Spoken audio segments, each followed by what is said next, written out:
থেকে বের করা হচ্ছে।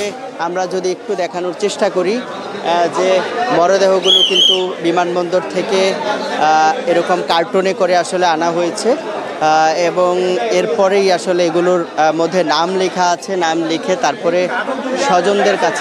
স্বজনদের কাছে কিন্তু এগুলো হস্তান্তর করা হচ্ছে।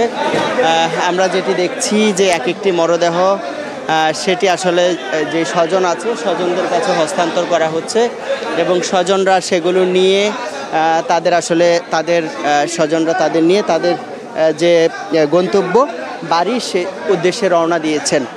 আমরা একটু দেখানোর চেষ্টা করছি এক একটি অ্যাম্বুলেন্সে আসলে এক এক স্বজন তারা তাদের প্রিয়জনের মরদেহ নিয়ে রওনা দিচ্ছেন। আমরা দেখছি একটি মরদেহ একজনকে নিয়ে যাচ্ছেন। আমি একটু কথা বলতে চাই। এখানে আসলে স্বজন যারা চোখের জলে আসলে তাদের স্বজনদেরকে গ্রহণ করছেন এবং আমরা দেখছি যে স্বজনরা সেটি আসলে এই যে এদের মধ্যে যারা মারা গেছেন যাদের মরদেহ আনা হয়েছে কেউ হয়তো 1 সপ্তাহ আগে 15 দিন আগে গিয়েছেন, কেউ 2 মাস আগে গিয়েছেন।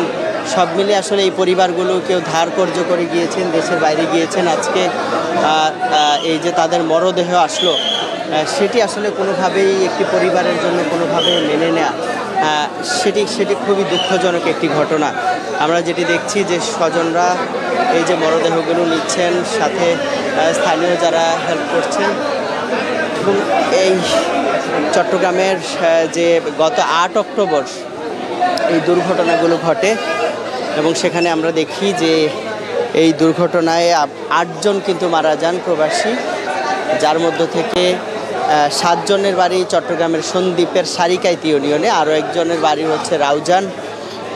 তো এই যে স্বজন তাদের মরদেহ এই মর্মান্তিক সড়ক দুর্ঘটনায় যারা মারা গেলেন তাদের স্বজনরা তাদের মরদেহ গ্রহণ করছেন। যারা আসলে বিদেশ গিয়েছেন তাদের পরিবারকে একটু অর্থনৈতিকভাবে একটু সাশ্রয় করার জন্য, অর্থনৈতিকভাবে স্বাবলম্বী করার জন্য এদের অনেকেই পরিবারের উপার্জনের অবলম্বন ছিলেন।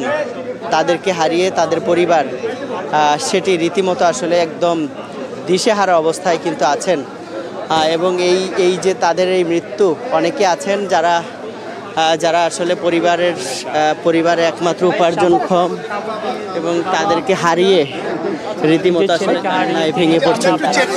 তারপরে আপনারা সাক্ষাৎকার নিয়ে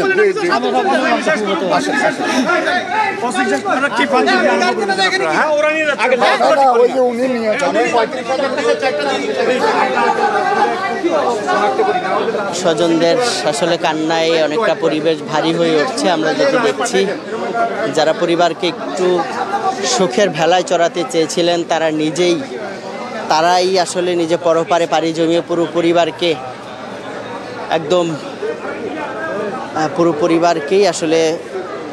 পরিবার তাদের দেখছেন এক একজনের চেহারা, পুরো পরিবারকে শোকের সাগরে ভাসিয়ে আসলে তারা দেশে ফিরেছেন। যারা হাসি খুশি মুখে দেশে আসার কথা ছিল উপার্জন করে, তারাই এখন পরিবারের কান্নার কারণ হয়ে উঠছেন। এই যে দুঃখ কষ্ট সেটি আসলে কোনোভাবে ভাষায় প্রকাশ করার মতো না। 1টি 2টি নয় 8টি পরিবার আজকে তাদের স্বজনদেরকে গ্রহণ করছেন। তারা স্বজনরা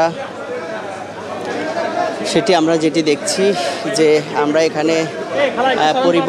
এখানে প্রবাসী কল্যাণ কর্মসংস্থান মন্ত্রণালয়ের যিনি দূতাবাস থেকে যাবতীয় ওখান থেকে বিদেশ থেকে দেশে প্রেরণের প্রক্রিয়াটা তারা সম্পন্ন করে এবং আমাদেরকে নির্দেশনা আছে আমাদের এখানে রিসিভ করে আমরা তাদের সাথে যোগাযোগ করে তাদের দেহবুদ্ধিগুলো তাদের আত্মীয় বা তাদের ওয়ারিসদের সাথে আমরা হস্তান্তর করে থাকি।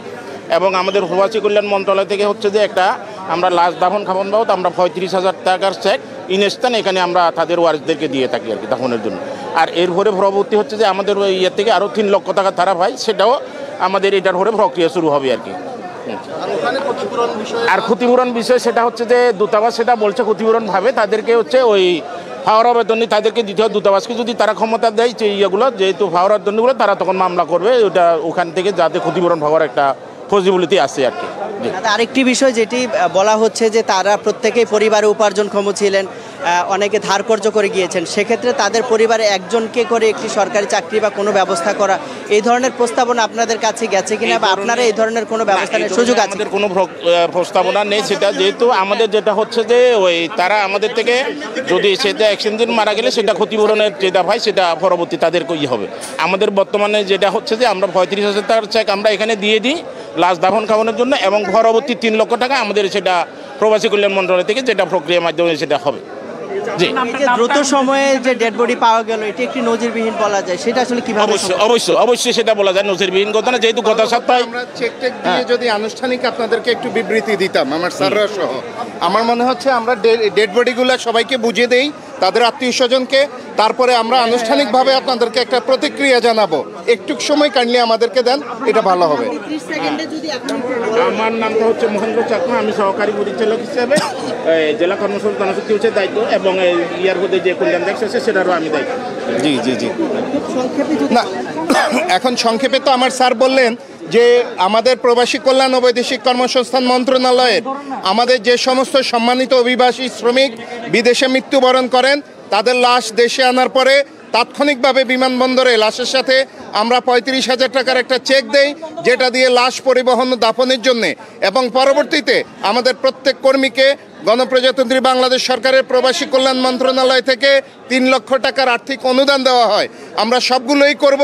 আমরা আপনাদের কাছ থেকে একটু সময় চেয়ে নিচ্ছি, যেহেতু 8টা লাশ এসছে, আমরা তাদের পরিবারের কাছে আমরা আগে লাশগুলো হস্তান্তর করি, তারপরে আপনারা চাইলে আমরা আনুষ্ঠানিক একটা বিবৃতি আপনাদের জন্য দেব। সবাইকে ধন্যবাদ। আপনাকে অনেক ধন্যবাদ। কথা বলছিলেন যে এখানে প্রবাসী কল্যাণ মন্ত্রণালয়ের কর্মকর্তারা কথা বলছিলেন, তো তারা যেটি বলছেন যে আসলে এই যে মরদেহ দাফনের জন্য বা এই যে এই কাজ সেটার জন্য 35,000 টাকা করে, এবং পরবর্তীতে একটু ক্ষতিপূরণ হিসেবে 3 লাখ টাকা করে দেওয়ার যে বিষয় সেটি তারা ব্যবস্থা করবেন এমনটি কিন্তু বলছেন।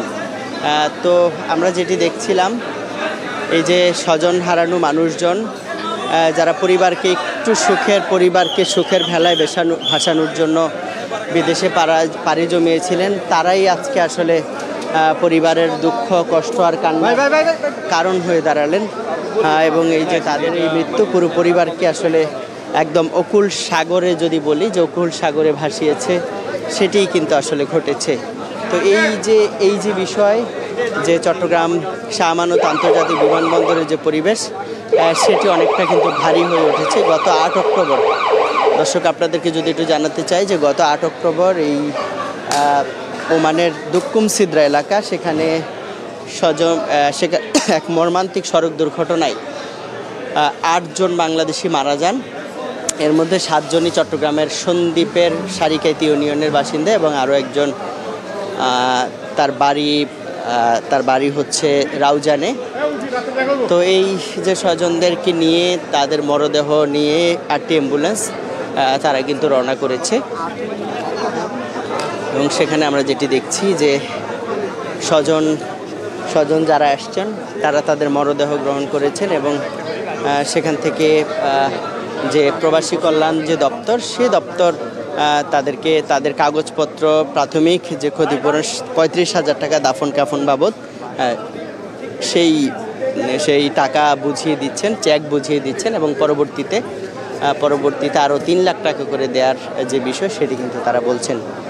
তো সব মিলে এটি এই যে একটি শোক গাথা আসলে, এই যে বিষয়টি বিদেশে যারা পাড়ি জমিয়েছেন এদের অনেকে জায়গা জমি বিক্রি করে উচ্চ সুদে চড়া সুদে ঋণ নিয়ে আসলে বিদেশ গিয়েছিলেন। কেউ হয়তো বা 2-2.5 মাস আগে বিদেশ গিয়েছিলেন, কিন্তু 2.5 মাসের ব্যবধানে তারা দেশে লাশ হয়ে ফিরে আসলেন। এই যে কষ্ট দুঃখ সেটির আসলে কোনো সীমা পরিসীমা হয় না।